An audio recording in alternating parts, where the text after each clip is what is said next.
ഇവിടെ മതനിരപേക്ഷതയ്ക്ക് വേണ്ടി ആണയിട്ട് പ്രവർത്തിക്കുന്ന ഒരു പാർട്ടി ഒരു ദേശവിരുദ്ധ പാർട്ടിയുമായി പരസ്യമായി ബന്ധം സ്ഥാപിക്കുന്നു. ആയുധം കയ്യിലെടുത്താൽ പോലും കുഴപ്പമില്ല എന്ന് പറയുന്ന പാർട്ടിയുടെ സ്ഥാനാർത്ഥിയാണ് CPM അവിടെ നിർത്തിയിരിക്കുന്നത്. മുഖ്യമന്ത്രി പൊട്ടിത്തെറിച്ചു അല്ലെങ്കിൽ അവരുടെ പിന്തുണ മേടിച്ചു, ആ നിലയിൽ അതിനെ ചുരുക്കി കാണിക്കാൻ പാടില്ല. അതിനേക്കാളൊക്കെ വളരെ ഗുരുതരമായിട്ടുള്ള വിഷയങ്ങൾ ഇതിനകത്ത് അടങ്ങിയിട്ടുണ്ടെന്നുള്ളതാണ് എൻ്റെ വാദം. എന്താണ് അതെന്താണെന്ന് ചോദിച്ചാൽ, നമസ്കാരം, ഈ തെരഞ്ഞെടുപ്പിൽ വർഗീയ പാർട്ടികളുടെ ഒന്നും പിന്തുണ തങ്ങൾ തേടില്ല എന്നാണ് പിണറായി വിജയൻ അടക്കമുള്ള ഇടതുപക്ഷ നേതാക്കൾ പറയുന്നത്. പക്ഷേ മാധ്യമങ്ങളുടെ ചോദ്യങ്ങൾക്ക് മുന്നിൽ പോലും പൊട്ടിത്തെറിക്കുന്ന ഒരു പിണറായി വിജയനെയാണ് നമ്മൾ കണ്ടത്. പക്ഷേ അതിനുശേഷം ഈ വിഷയം നമ്മൾ മുമ്പ് ചർച്ച ചെയ്തതാണ്. പക്ഷേ ആ ചർച്ചയ്ക്ക് ശേഷമാണ് തോമസ് ഐസക്കും വി ശിവൻകുട്ടിയും ഉൾപ്പെടെയുള്ള മുതിർന്ന നേതാക്കൾ SDP-യുടെ വോട്ട് ഞങ്ങൾ വേണ്ട എന്ന് പറയില്ല, അത് സ്വീകരിക്കും എന്ന് പറയുന്നത്. ഇതൊരു ഇരട്ടത്താപ്പെന്ന് പോലും പറയാൻ പറ്റാത്തൊരവസ്ഥയിലേക്ക് കാര്യങ്ങൾ എത്തിയിരിക്കുകയാണല്ലോ. ഇത്രയും ഒരു നിലപാടില്ലാത്ത, ഒരു അധികാരത്തിന് വേണ്ടി കാല് നക്കാൻ പോലും തയ്യാറില്ലാത്ത ഒരു വിഭാഗമായിട്ട് ഇത് മാറിയിരിക്കണം. അതായത് ഇതിൽ നമ്മൾ ഈ വിഷയത്തെ സമീപിക്കേണ്ടത് ഒരു രാഷ്ട്രീയ പാർട്ടിയുടെ നിലപാട് മാറ്റം എന്നുള്ള നിലയിലാണ് ചുരുക്കി കാണിക്കുകയല്ല നമ്മൾ വേണ്ടത്.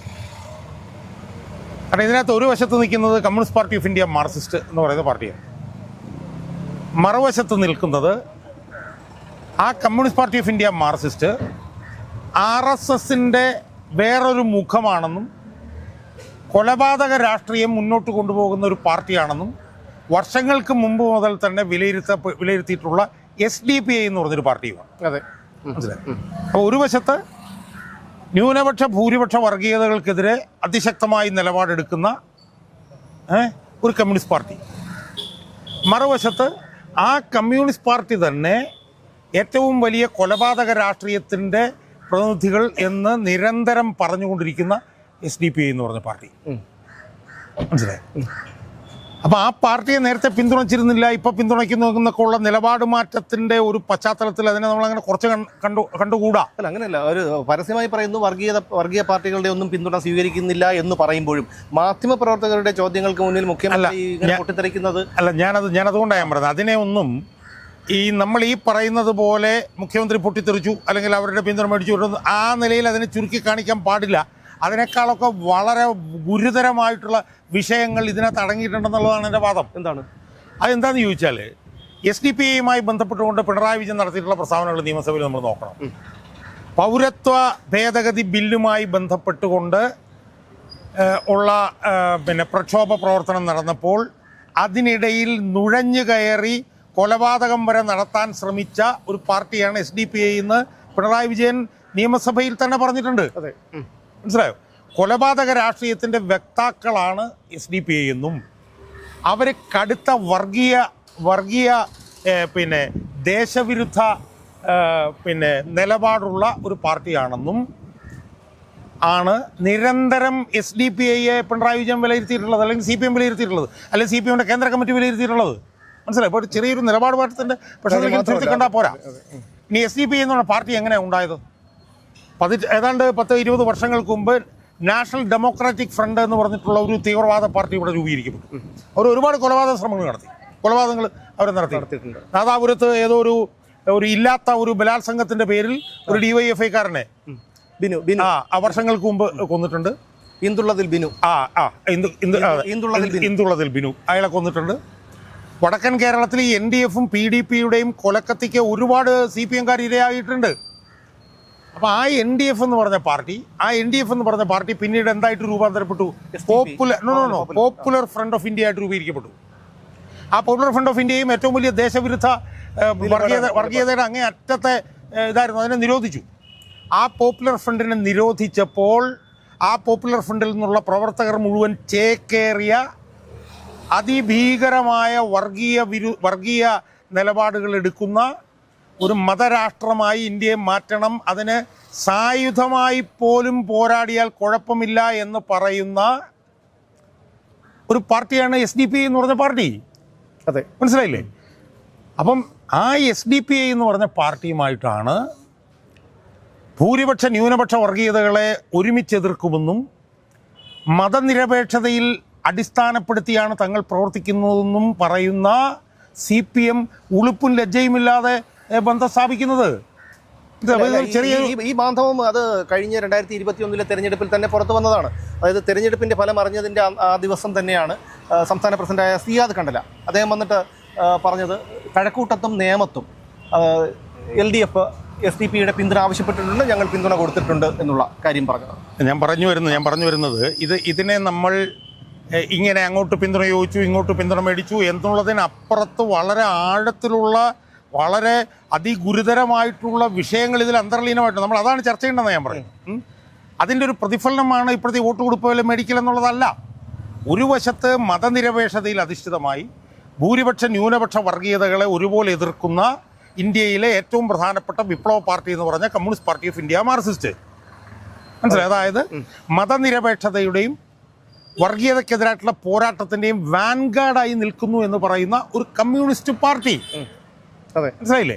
മറുവശത്തുള്ളത് എന്താണ്? ഒരു മുസ്ലിം രാഷ്ട്രമാക്കാൻ വേണ്ടി ഇന്ത്യ ഒരു മുസ്ലിം രാഷ്ട്രമാക്കാൻ വേണ്ടി സായുധ വിപ്ലവത്തിന് പോലും തയ്യാറാണ് എന്ന് പറഞ്ഞുകൊണ്ടിരിക്കുന്ന അങ്ങേയറ്റം റൈറ്റിസ്റ്റ് പിന്നെ ഒരു പിന്നെ ദേശവിരുദ്ധ പാർട്ടി. അപ്പോൾ ഇവിടെ എന്താ സംഭവിക്കുന്നത്? ഇവിടെ മതനിരപേക്ഷതയ്ക്ക് വേണ്ടി ആണയിട്ട് പ്രവർത്തിക്കുന്ന ഒരു പാർട്ടി ഒരു ദേശവിരുദ്ധ പാർട്ടിയുമായി പരസ്യമായി ബന്ധം സ്ഥാപിക്കുന്നു. അല്ല, ഈ ബന്ധം സ്ഥാപിക്കുമ്പോൾ ഈ ബന്ധം അതായത് SDP-യുടെ പിന്തുണയോടുകൂടി തന്നെ ഇവർ പല മണ്ഡലങ്ങളിലും ജയിച്ചു കഴിഞ്ഞാൽ ഉണ്ടാകുന്ന ഒരു ഭവിഷ്യത്ത് എന്തായിരിക്കും? അല്ല, ഞാൻ പറഞ്ഞ നമ്മൾ ആദ്യം ഇതിന്റെ ഇത് എത്രത്തോളം ഗൗരവമുള്ള വിഷയമാണ്. ഞാൻ പറഞ്ഞു വരുന്നത് അതിന്റെ പ്രത്യാഘാതം എന്നുള്ളത് നമ്മൾ ആദ്യം തന്നെ ഇതിന്റെ ഒരു ഗൗരവാവസ്ഥ എന്താണെന്ന് നമ്മൾ മനസ്സിലാക്കണം. അപ്പം ഇങ്ങനെ ഉള്ള ഒരു ബന്ധം, ആ ബന്ധമെന്ന് പറയുന്നത് രണ്ട് തരത്തിലാവാം. ഒന്ന്, അവരുടെ വോട്ട് വാങ്ങിച്ചു, അവർ ഇപ്പം നടക്കുന്ന ഒരു ചർച്ച എന്ന് പറയുന്നത് എന്താണ്, അവർ വോട്ട് തന്നാൽ വേണ്ടെന്ന് പറയാൻ പറ്റുമോ എന്നൊക്കെ ഉള്ള ഉപരിപ്ലവമായിട്ടുള്ള നിലയിലുള്ള ഒരു ചർച്ച. അതല്ല നമ്മൾ ചർച്ച ചെയ്യേണ്ടത്. നമ്മൾ ചർച്ച ചെയ്യേണ്ടത് എന്താണ്? നമ്മൾ ചർച്ച ചെയ്യേണ്ടത് വേങ്ങരയിൽ 2021 SDP-യുടെ സ്ഥാനാർത്ഥിയാണ് ഇന്ന് CPM-ന്റെ അവിടുത്തെ സ്ഥാനാർത്ഥി. മനസ്സിലായില്ലേ? അപ്പോൾ ഇത് SDP-ക്ക് വോട്ട് കൊടുത്തു, SDP-യിൽ നിന്ന് വോട്ട് മേടിച്ചു, അല്ലെ SDP-യുടെ വോട്ട് വേണോ SDP-യുടെ വോട്ട് വേണ്ട എന്നുള്ളതല്ല. മതനിരപേക്ഷ മൂല്യങ്ങളിൽ അതിൻ്റെ അടിസ്ഥാനത്തിൽ പ്രവർത്തിക്കുന്ന കമ്മ്യൂണിസ്റ്റ് പാർട്ടി ഓഫ് ഇന്ത്യ, മാർക്സിസ്റ്റിൻ്റെ സ്ഥാനാർത്ഥി ആരാണ്? SDP എന്നുള്ള ദേശവിരുദ്ധ പ്രവർത്തനങ്ങളിൽ വ്യാപൃതരായിരിക്കുന്ന, ഇന്ത്യയെ ഒരു മുസ്ലിം രാഷ്ട്രമായി മാറ്റാൻ വേണ്ടി ആയുധം കയ്യിലെടുത്താൽ പോലും കുഴപ്പമില്ല എന്ന് പറയുന്ന പാർട്ടിയുടെ സ്ഥാനാർത്ഥിയാണ് CPM അവിടെ നിർത്തിയിരിക്കുന്നത്. അതെ, ഇത് അങ്ങോട്ട് വോട്ട് കൊടുത്തു, ഇങ്ങോട്ട് വോട്ട് തന്നു, അങ്ങോട്ട് വോട്ട് പോയി, ഇങ്ങോട്ട് വോട്ട് പോയി എന്നുള്ള നിലയിൽ നമ്മൾ സംസാരിക്കേണ്ട കാര്യമല്ല. അതിഭീകരമായിട്ടുള്ളൊരു പ്രശ്നമാണിത്. മനസ്സിലായില്ലേ? ഇനി മങ്കടയിൽ അവരെന്താ ചെയ്തത്? മങ്കടയിൽ അവരവരുടെ സ്ഥാനാർത്ഥിയെ പിൻവലിപ്പിച്ചിട്ട് SDP-കാരനെ അവിടെ നിർത്തിയിരിക്കുകയാണ്. ആലോചിച്ച് നോക്കണമെന്ന്. മനസ്സിലായോ? അല്ലാതെ SDP ഞങ്ങൾക്ക് പിന്തുണ വന്നു, SDP-ക്ക് ഞങ്ങൾ അങ്ങോട്ട് പിന്തുണ കൊടുത്തു എന്ന് പറയുന്ന ലളിതമായിട്ടുള്ള സാധനമല്ല ഇത്. മതനിരപേക്ഷതയിൽ ഒരു വശത്ത് എക്സ്ട്രീമായിട്ടുള്ള പുരോഗമന നിലപാടെടുക്കുന്ന CPM, മതനിരപേക്ഷ ഭൂരിപക്ഷ വർഗീയതയും ന്യൂനപക്ഷ വർഗീയതയും ഒരു വിട്ടുവീഴ്ചയില്ലാതെ എതിർക്കും എന്ന് പറയുന്ന ഒരു പാർട്ടി. നിലമ്പൂർ ഉപതെരഞ്ഞെടുപ്പിൻ്റെ സമയത്ത് പോലും SDP-യുടെ വോട്ട് ഞങ്ങൾക്ക് വേണ്ട എന്ന് പറയാനുള്ള ആർജവം കാണിച്ച ഒരു പാർട്ടി. ആ പാർട്ടി ഒരു ദേശവിരുദ്ധ പാർട്ടിയുടെ നേതാവിനെ തങ്ങളുടെ സ്ഥാനാർത്ഥിയായി പ്രഖ്യാപിക്കുകയാണ്. സുഹൃത്തെ, ഇത് ആലോചിച്ച് നോക്കുമ്പോൾ എത്ര ഭീകരമായിട്ടുള്ളൊരവസ്ഥയാണ്. ഒരു തെരഞ്ഞെടുപ്പ് ജയിക്കാൻ, അല്ലേ? തെരഞ്ഞെടുപ്പ് എന്ന് പറഞ്ഞാൽ CPM-നെ സംബന്ധിച്ചിടത്തോളം എന്താ? CPM-നെ സംബന്ധിച്ചിടത്തോളം ജനകീയ ജനാധിപത്യ വിപ്ലവത്തിലേക്ക് പോകുന്നതിനിടയിലുള്ള ഒരു തുരുത്താണ്. ഒരു ആണല്ലോ, അങ്ങനെയല്ലേ പറയുന്നത്? മാർക്സിസ്റ്റ് ഞങ്ങൾക്ക് പാർലമെൻ്ററി രംഗത്തെ പ്രവർത്തനം എന്ന് പറഞ്ഞാൽ ആത്യന്തികമായിട്ടുള്ള ഞങ്ങളുടെ സ്വപ്നമല്ല. ഞങ്ങളുടെ ആത്യന്തിക സ്വപ്നം ജനകീയ ജനാധിപത്യ വിപ്ലവമാണ്. അങ്ങോട്ട് പോകുമ്പോൾ ഞങ്ങൾ കുറച്ചു നേരം കയറി നിൽക്കുന്ന ഒരു ദ്വീപാണ് ഈ പാർലമെൻ്ററിസം എന്നാണല്ലോ പറയുന്നത്. ആ പാർലമെൻ്ററി രംഗത്ത് പ്രവർത്തിക്കുമ്പോൾ SDP-യുടെ സ്ഥാനാർത്ഥിയെ തങ്ങളുടെ സ്ഥാനാർത്ഥിയായി പ്രഖ്യാപിക്കുന്നു എന്ന് മാത്രമല്ല, ഉളുപ്പില്ലാതെ ഇവന്മാരതിനെ ന്യായീകരിക്കുന്നു. അല്ല, അവിടെയാണ് വിഷയം. അതാണ് വിഷയം. മനസ്സിലായില്ലേ? ഇപ്പോഴും അതായത് അണികളെ തെറ്റിദ്ധരിപ്പിക്കുന്ന ഒരേ സമയം തന്നെ ഒരു നിലപാട് മാറ്റി പറയുന്നതിൽ യാതൊരു ഉളുപ്പുമില്ലാത്ത. അല്ല, ഞാൻ സുമേഷ്, ഞാൻ പറയുന്നത് ഞാൻ ഈ നിലപാടുകളുടെ മാറ്റം എന്നുള്ള നിലയിലല്ല അതിനെ കാണുന്നത്. അതിനെ അങ്ങനെയല്ല കാണേണ്ടത്. അതിനേക്കാൾ ഭീകരമായിട്ടുള്ള അന്തർലീനമായിട്ടുള്ള പ്രശ്നങ്ങൾ ഇതിനകത്തുണ്ട്. അതാണ് ഞാൻ മനസ്സിലായില്ലേ പിന്തുണയോടുകൂടി LDF അധികാരത്തിൽ വന്നാലുണ്ടാകുന്ന പ്രത്യേക അല്ലല്ല, ഞാൻ പറഞ്ഞ അതല്ല പ്രശ്നം, അതല്ല എൻ്റെ പ്രശ്നം. ഈ ഒരു ഭീകരമായിട്ടുള്ളൊരു സാഹചര്യം കേരളത്തിലെ CPM-ന്റെ മതനിരപേക്ഷ മൂല്യങ്ങളിൽ അധിഷ്ഠിതമായിട്ടുള്ള 10-25% വരുന്ന വോട്ട് ബാങ്കിൽ ഉണ്ടാക്കിയിട്ടുള്ള വിള്ളൽ എന്താണെന്നുള്ളത്, അവരുടെ മനസ്സിനെ അതെങ്ങനെ ബാധിച്ചിട്ടുണ്ടെന്നുള്ളത് തെരഞ്ഞെടുപ്പ് കഴിയുമ്പോഴേ നിങ്ങൾക്ക് മനസ്സിലാവുള്ളൂ. അതായത് UDF നിർത്തിയിരിക്കുന്ന കുറ്റിച്ചൂല് പോലും ഈ തെരഞ്ഞെടുപ്പിൽ ജയിച്ചു വരാൻ പോവാണ്. കാരണം അത്രയ്ക്ക് ഭീകരമായി CPM-ന്റെ അണികളെ ഇത് ബാധിച്ചിട്ടുണ്ട്. ഇനി നമ്മളൊന്ന് ആലോചിച്ച് നോക്കൂ. സത്യം പറഞ്ഞാൽ എനിക്കൊക്കെ വല്ലാതെ മരവിപ്പ് അനുഭവിക്കപ്പെടും. ഏതാണ്ട് 8-9 വർഷങ്ങൾക്ക് മുമ്പ് മഹാരാജ് കോളേജിൽ അഭിമന്യു എന്ന് പറഞ്ഞൊരു ചെറുപ്പക്കാരനുണ്ടായിരുന്നു. വട്ടവടയിൽ നിന്ന് വന്ന ഒരു പിന്നോക്കക്കാരൻ ചെറുപ്പക്കാരൻ. ആ ചെറുപ്പക്കാരനെ അതിഭീകരമായി കുത്തിക്കൊന്ന ഒരുത്തം വന്ന് പിടിച്ചു കൊടുത്തു, മറ്റവൻ കുത്തിക്കൊന്നു. ആ കുത്തിക്കൊന്നത് ആരാണ്?